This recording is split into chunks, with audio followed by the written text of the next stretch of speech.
Bollywood ನಟ ರಣವೀರ್ ಸಿಂಗ್ಗೆ ಬೆದರಿಕೆ ಸಂದೇಶ ಕಳಿಸಲಾಗಿದೆ. ನರವಾಣೆ ಆತ್ಮಚರಿತ್ರೆ ಪುಸ್ತಕ ವಿಚಾರದಲ್ಲಿ ರಾಜಕೀಯ ಕದನ ಜೋರಾಗಿದೆ.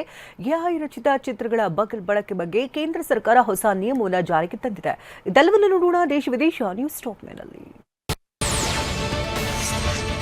ತಮ್ಮ ಆತ್ಮಚರಿತ್ರೆ ಪುಸ್ತಕದ ಬಗ್ಗೆ ತೀವ್ರ ವಿವಾದಕ್ಕೆ ಕಾರಣವಾಗಿರುವ ನಂತರ ಮಾಜಿ ಸೇನಾ ಮುಖ್ಯಸ್ಥ ಮನೋಜ್ ಮುಕುಂದ್ ನರವಾಣೆ ಮೌನ ಮುರಿದಿದ್ದಾರೆ.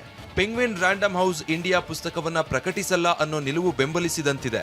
ಪೆಂಗ್ವಿನ್ ಹೇಳಿಕೆ ಹಂಚಿಕೊಂಡಿರೋ ಅವರು ಇದು ಪುಸ್ತಕದ ಸ್ಥಿತಿ ಎಂದಷ್ಟೇ ಹೇಳಿದ್ದಾರೆ. ಮಾಜಿ ಸೇನಾ ಮುಖ್ಯಸ್ಥ ಜನರಲ್ ಮನೋಜ್ ಮುಕುಂದ್ ನರವಾಣೆ 2023ರಲ್ಲಿ ಟ್ವೀಟ್ನಲ್ಲಿ ಪುಸ್ತಕ ಎಲ್ಲರಿಗೂ ಲಭ್ಯವಿದೆ ಅಂದಿದ್ರು. ಹಾಗಾದ್ರೆ ಈಗ ನರವಾಣೆ ಸುಳ್ಳು ಹೇಳ್ತಿರಬಹುದಾ, ಇಲ್ಲ ಪೆಂಗ್ವಿನ್ ಪಬ್ಲಿಕೇಶನ್ ಸುಳ್ಳು ಹೇಳ್ತಿರಬಹುದಾ ಅಂತ ರಾಹುಲ್ ಗಾಂಧಿ ವಾಗ್ದಾಳಿ ನಡೆಸಿದ್ದಾರೆ. ಯಾರ ಒತ್ತಡದಲ್ಲಿ ಪ್ರಕಾಶನ ಸುಳ್ಳು ಹೇಳ್ತಾ ಇದೆ? ಮೋದಿ ಸರ್ಕಾರ ಭಯಭೀತವಾಗಿದೆ ಮತ್ತು ಅದಕ್ಕಾಗಿ ಸಂಸತ್ತಿನಲ್ಲಿ ಸತ್ಯ ಮಾತನಾಡದಂತೆ ತಡೀತಾ ಇದೆ ಅಂತ ವಿಪಕ್ಷ ನಾಯಕ ರಾಹುಲ್ ಗಾಂಧಿ ಕಿಡಿಕಾರಿದ್ರು.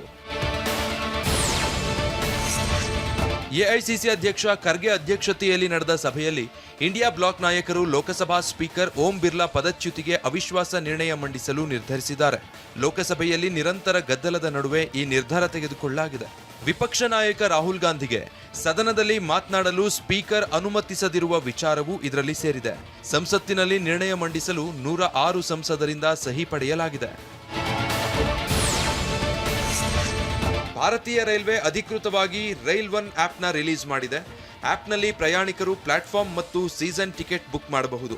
ರೈಲುಗಳ ಹುಡುಕಾಟ, PNR ಸ್ಥಿತಿ, ಕೋಚ್ ವಿವರ ಮತ್ತು ರೈಲು ಎಲ್ಲಿದೆ ಎಂಬ ನೈಜ ಸಮಯದ ಮಾಹಿತಿ ಸೇರಿ ಹಲವು ಸುಧಾರಿತ ವೈಶಿಷ್ಟ್ಯಗಳು ಆಪ್ನಲ್ಲಿವೆ. ಅಲ್ಲದೆ ಪ್ರಯಾಣಿಕರು ಟಿಕೆಟ್ಗಾಗಿ ಕೌಂಟರ್ಗಳಲ್ಲಿ ನಿಲ್ಲೋದನ್ನ ತಪ್ಪಿಸಲಿದೆ.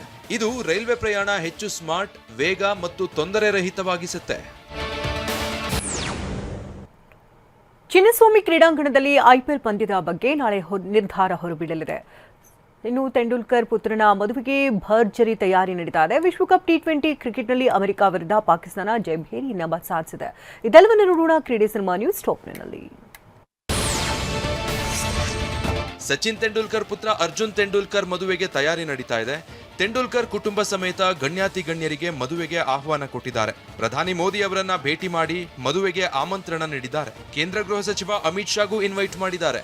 ಇಷ್ಟೇ ಅಲ್ಲದೆ ಕಾಂಗ್ರೆಸ್ ಸಂಸದೀಯ ಪಕ್ಷದ ಅಧ್ಯಕ್ಷೆ ಸೋನಿಯಾ ಗಾಂಧಿ ನಿವಾಸಕ್ಕೆ ಭೇಟಿ ನೀಡಿದ್ದಾರೆ. ಕ್ರಿಕೆಟ್ ದೇವರು ಸಚಿನ್ ತೆಂಡೂಲ್ಕರ್ ಅಂಡರ್-19 ವಿಶ್ವಕಪ್ ವಿಜೇತ ಭಾರತದ ನಾಯಕನಿಗೆ ಉಡುಗೊರೆ ಕೊಟ್ಟಿದ್ದಾರೆ. ತಾವು ಆಟೋಗ್ರಾಫ್ ಹಾಕಿದ ಜೆರ್ಸಿಯನ್ನ ಕಾಣಿಕೆಯಾಗಿ ಕೊಟ್ಟಿದ್ದಾರೆ. ಆಯುಷ್ ಮಾತ್ರ ಸಚಿನ್ ಉಡುಗೊರೆಗೆ ಖುಷಿಯಾಗಿದ್ದಾರೆ. ಐಸಿಸಿ T20 ವಿಶ್ವಕಪ್ 2026ರ ಟೂರ್ನಿಯಲ್ಲಿ ಅಮೆರಿಕ ಹಾಗೂ ಪಾಕಿಸ್ತಾನ ಕಾಳಗ ನಡೆಸಿವೆ. ಪಾಕಿಸ್ತಾನ ತಂಡ ಅಮೆರಿಕ ವಿರುದ್ಧ 32 ರನ್ಗಳ ಗೆಲುವು ಸಾಧಿಸಿದೆ. ಕೊಲಂಬೋದ SSC ಕ್ರೀಡಾಂಗಣದಲ್ಲಿ ಪಂದ್ಯ ನಡೆಯಿತು. ಮೊದಲು ಬ್ಯಾಟಿಂಗ್ ಮಾಡಿದ್ದ ಪಾಕ್ 20 ಓವರ್ಗಳಲ್ಲಿ 9 ವಿಕೆಟ್ ಕಳೆದುಕೊಂಡು 190 ರನ್ ಗಳಿಸಿತು. ಇನ್ನು ಅಮೆರಿಕ ಪರ ಶುಭಂ ರಂಜಕ್ ಆಕರ್ಷಕ ಅರ್ಧಶತಕ ಸಿಡಿಸಿ ಎದುರಾಳಿಗಳಲ್ಲಿ ಆತಂಕ ಉಂಟು ಮಾಡಿದ್ರು.